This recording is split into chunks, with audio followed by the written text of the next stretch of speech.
Ladies and gentlemen, brothers and sisters, fellow travelers on this road of life, there are moments when we feel trapped in the pages of our own story, when the ink seems dry and the plot appears unchangeable. We look at our past, at our failures, at the heavy burdens of regret, and we believe the lie that nothing can alter the course we are on. But what if I told you that the author of life is not done writing, that he holds the pen, not you? So often we wrestle, we strive, we attempt to take control, as if we could shape the next chapter by sheer will alone. But God's way is different. He invites us not to frantic effort, but to rest. Not to despair, but to trust. Consider the great stories of faith, the lives that seemed beyond repair. Joseph in the pit, David in the wilderness, Peter after his denial, each seemed to be heading toward a tragic conclusion. And yet, in the hands of God, their stories were not over. God is the author of your story. This simple yet profound truth can change everything about how you see your life, your struggles, and your future. Too often we live as if we are the sole writers of our own destiny, bearing the full weight of every decision, every failure, and every unknown. But when we recognize that God is the one holding the pen, we begin to understand that our lives are not a series of random events, but a carefully crafted narrative woven together by divine hands. Think about any great story you have ever read. There are moments of joy, moments of sorrow, unexpected turns, and deep struggles. If we were to step into the middle of a novel, we might not understand why a character faces hardship or why certain events unfold as they do, but the author knows. The author has the full picture, the final chapter already planned, and every detail serves a purpose in shaping the overall narrative. In the same way, our lives are in the hands of the greatest author of all. He sees the beginning and the end, the trials and triumphs, and he is intentional about every page. What we perceive as interruptions or disappointments may actually be the necessary plot twists that lead us to something far greater than we ever imagined. When Joseph was sold into slavery by his own brothers, it must have seemed like the end of his story, a tragic and unjust conclusion. Yet God was writing something much bigger. What appeared to be a disaster was in fact the setup for redemption. Years later, Joseph stood as a ruler in Egypt, saving countless lives and bringing restoration to his own family. What man intended for evil, God used for good. The same principle applies to each of us. We often resist the difficult chapters of our lives because we cannot yet see their purpose. We question why things happen the way they do, why certain doors close, why pain comes when we least expect it. But if we believe that God is the author, we must also trust that he does not waste a single moment. He does not write without intention. Even the suffering we endure has meaning in his grand design. One of the greatest struggles we face is the temptation to take the pen from his hand. We try to force our own way, write our own endings, and control the narrative. But in doing so, we often make the story smaller than what it was meant to be. We settle for temporary comfort instead of lasting transformation. We cling to our own ideas of success rather than allowing God to shape us into who he has called us to be. True freedom comes when we surrender our need for control and trust that the one who created us is also the one who knows the best path for our lives. Resting in God's authorship does not mean life will be free from trials, but it does mean we can walk through them with peace. When we truly believe that he is writing our story, we no longer have to live in fear of the unknown.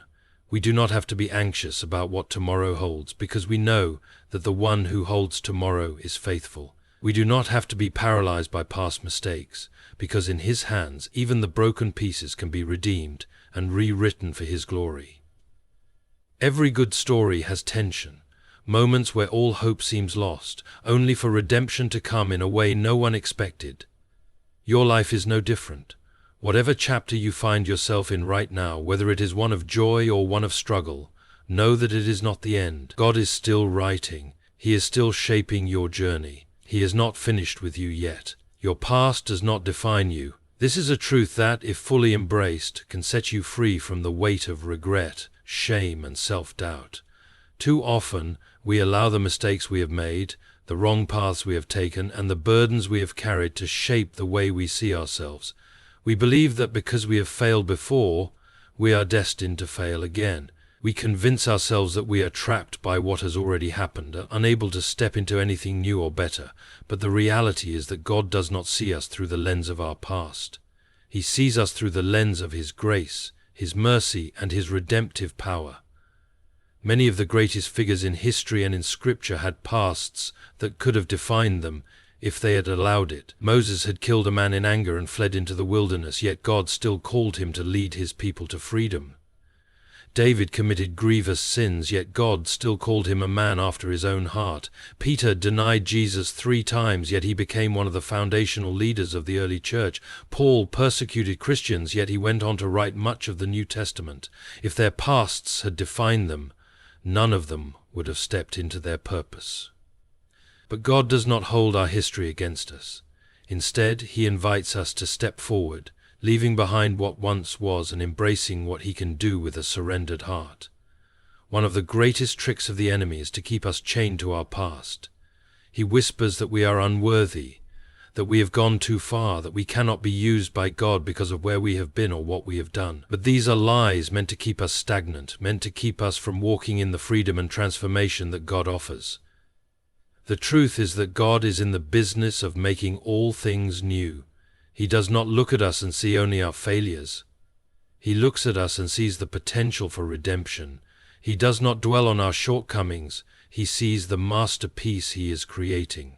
There is nothing in your past that is too great for God to redeem. No sin too deep, no mistake too damaging, no failure too final. The moment you surrender your past to Him, He begins the work of transformation. You are not bound by your history. You are invited into a new story, one written by grace rather than by guilt. God specializes in taking broken pieces and making them whole again. He takes what was meant for harm and turns it into something good. He takes the very things that once brought us shame and uses them as testimonies of His power and love. The world often defines people by their past. It labels them based on their worst moments, their biggest failures, their most visible flaws. But God defines us by His love, by His purpose, by the identity He gives us as His children. When we truly understand this, we no longer have to live in fear of our past catching up with us. Instead, we can walk forward in confidence, knowing that we are not who we once were. We are not the sum of our mistakes. We are not the worst things we have done. We are redeemed, renewed, and called to something greater. The moment you choose to believe that your past does not define you, you step into the freedom God has always intended for you. You stop carrying burdens you were never meant to bear. You stop allowing old wounds to dictate your future. You begin to live as the new creation that God has made you to be. And when you do that, the past loses its power, and your future is no longer limited by what once was. Instead, it is shaped by what God is doing now and what He has planned for you ahead. Faith means trusting, not striving. This is a truth that many of us struggle to grasp because we have been conditioned to believe that everything worth having must be earned. From an early age, we are taught that success comes through effort, that achievement is the result of hard work, and that nothing in life is truly free. While diligence and perseverance have their place, faith operates on an entirely different principle. Faith is not about achieving, but about receiving. It is not about forcing things into place, but about surrendering to the one who already holds everything in His hand. When we strive, we live as if the outcome depends entirely on us. We worry, we plan, we work tirelessly, fearing that if we let go for even a moment, everything will fall apart. We convince ourselves that we must figure out every detail, fix every problem, and control every circumstance. But this way of living is exhausting, because it was never meant to be our burden to carry. Striving places the weight of the world on our shoulders, while faith shifts the burden to God, where it rightly belongs. God never intended for us to live in constant anxiety over our future. He calls us to trust Him, to believe that He is working all things together for our good, even when we do not see how. This does not mean we sit idly by and do nothing, but it does mean we release the need to force things to happen in our own strength. Faith means stepping forward when God calls, but it also means waiting when He asks us to. It means believing in His timing rather than trying to make things happen according to our own schedule. One of the clearest examples of this is found in the story of Abraham and Sarah. God promised them a child, but when the years passed without fulfillment, they took matters into their own hands.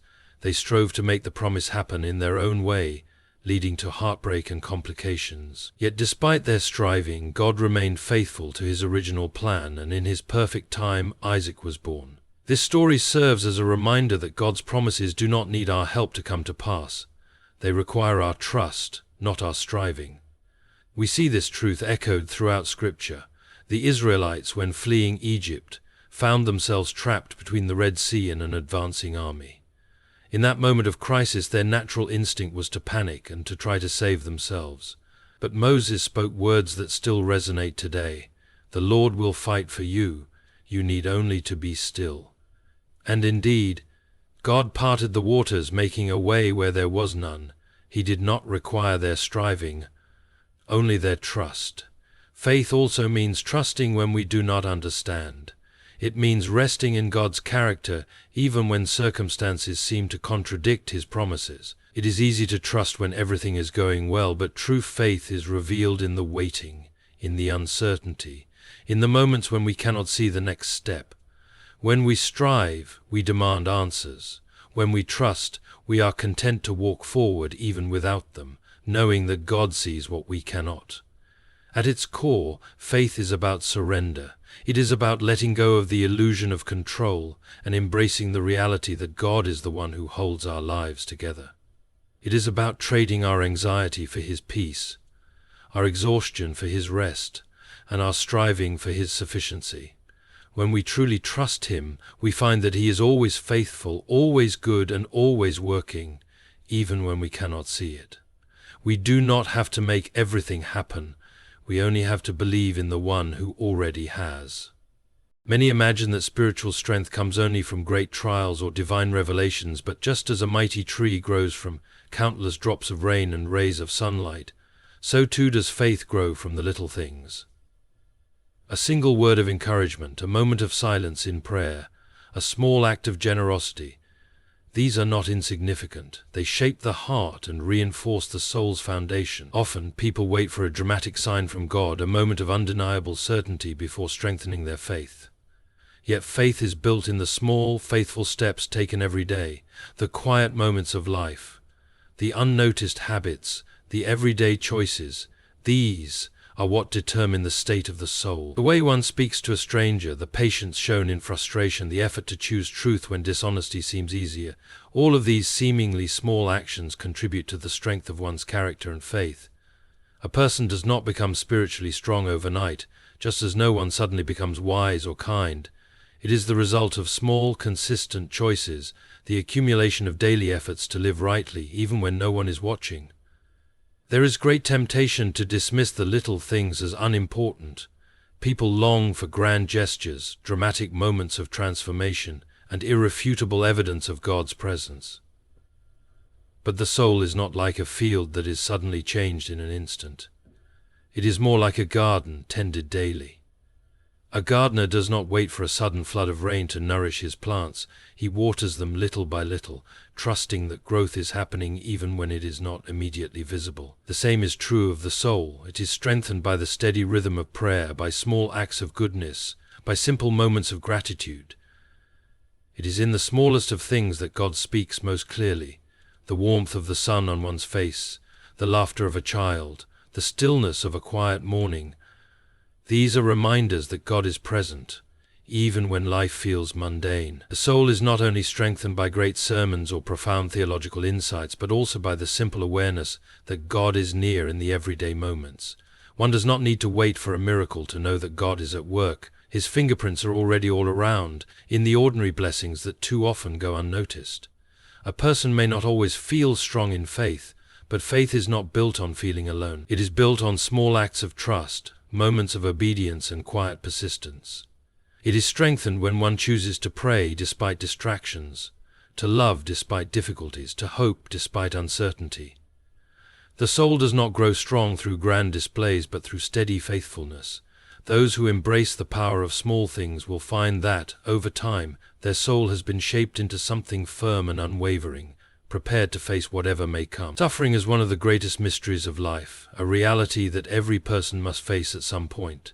It is easy to see pain as pointless, to believe that hardships serve no purpose and that they are merely obstacles to be endured. Many struggle with the question of why a loving God would allow suffering, wondering if their pain has any meaning or if it is simply a cruel twist of fate. But suffering, though difficult, is not meaningless. It is not a sign of abandonment, nor is it proof of a purposeless world. Rather, suffering refines the soul, shaping it in ways that comfort never could. Gold is purified in fire, and so too is the human heart. The heat of suffering burns away illusions, false securities, and pride, revealing what is truly within. In times of ease, people often believe they are strong, self-sufficient, and in control. But when suffering comes, it strips away these illusions, showing how fragile and dependent they truly are. It is in these moments that faith is tested and, if allowed, deepened. A person who has never faced trials may believe their faith is strong, but true strength is not proven until it is put under pressure. Suffering forces the soul to confront what it truly trusts in. If faith is only present when life is comfortable, then it is not faith at all, it is convenience. Eternis opretis, opres opretis, but when hardship strikes and faith remains, it proves itself genuine. There is a reason why those who have suffered deeply often possess a wisdom and depth that others do not. They have walked through the fire and emerged refined, their hearts softened, their understanding deepened, their trust in God made real. The most compassionate, patient, and faithful people are often those who have suffered, for they have learned what truly matters. Pain has a way of stripping life down to its essentials. In suffering, distractions fade, and what once seemed important often loses its significance. Many who have endured great trials speak of how their suffering clarified their priorities, teaching them to value what truly lasts. Wealth, status, and pleasure offer little comfort in the face of deep pain, but love, faith, and truth become more precious than ever. Suffering has a way of focusing the heart on what is eternal, reminding it that this world is not the final destination. There is a temptation to believe that suffering is evidence that God is distant or unconcerned, but this is not true. Some of the most powerful encounters with God happen in the midst of pain. It is often in suffering that people cry out to Him most earnestly, not with empty words, but with a heart desperate for truth. And it is in those moments that He draws near, not always by removing the suffering, but by transforming it into something that refines the soul. Even though suffering is painful, it is not without purpose. It teaches endurance, deepens character, and draws people closer to God in ways that nothing else can. It does not mean that pain should be sought after or that suffering is good in itself, but when it comes, as it inevitably will, it is not without meaning. Those who allow suffering to refine them rather than harden them will find that it has shaped them into something far stronger, wiser, and more deeply connected to what truly matters. Many hesitate to turn to God because they feel unworthy, burdened by their failures, and convinced that they must first become better, stronger, or holier before they can approach Him. They imagine that faith is only for those who have mastered their weaknesses, those who do not stumble, doubt, or fall. But this is a misunderstanding. The call of God is not to perfection but to return. He does not ask for flawlessness before offering His grace. He simply asks for the heart to turn back to Him again and again, no matter how many times it has wandered. Perfection is an impossible standard, one that no person can reach. Even the most faithful stumble, the strongest grow weary, and the wisest make mistakes. Those who wait until they are worthy before seeking God will never come at all. The truth is that no one is worthy, yet God calls all to Himself. The invitation is not given to the sinless, but to the broken, not to those who have no need, but to those who know their need fully. The call is not to prove oneself before coming to Him, but to come and let Him do the work of transforming the soul. Many feel that their failures disqualify them, that their past mistakes place them beyond redemption. They convince themselves that they must first correct every flaw, conquer every weakness, and erase every mistake before they can be accepted. But this is not how grace works. If perfection were required, no one would be called. The truth is that God does not ask for a perfect offering, only a willing heart. He does not demand that a person fix themselves before coming to Him. Rather, He invites them to come as they are, knowing that He alone has the power to heal, restore, and renew. The greatest figures of faith were not perfect. They were deeply flawed, often struggling with doubt, fear, and failure. Yet what set them apart was not their perfection, but their willingness to return. They did not allow their sins to keep them from God. Instead, they acknowledged their weakness and turned back to Him time and time again. The difference between those who grow in faith and those who remain distant is not the absence of failure, but the decision to return after every fall. There is a great temptation to believe that faith is something to be achieved, a high moral standard that one must attain before being accepted by God. But faith is not about performance, it is about trust. It is not about reaching a state of sinlessness, but about continually coming back to the one who offers grace. The one who trusts in their own ability to be perfect will always be frustrated, but the one who trusts in God's mercy will find peace. The invitation has always been the same: return. It is not a call to those who have everything figured out, nor to those who never fail. It is a call to the weary, the burdened, the struggling. It is an invitation to come, not in perfection, but in humility, to trust that grace is greater than failure, and that love is stronger than weakness.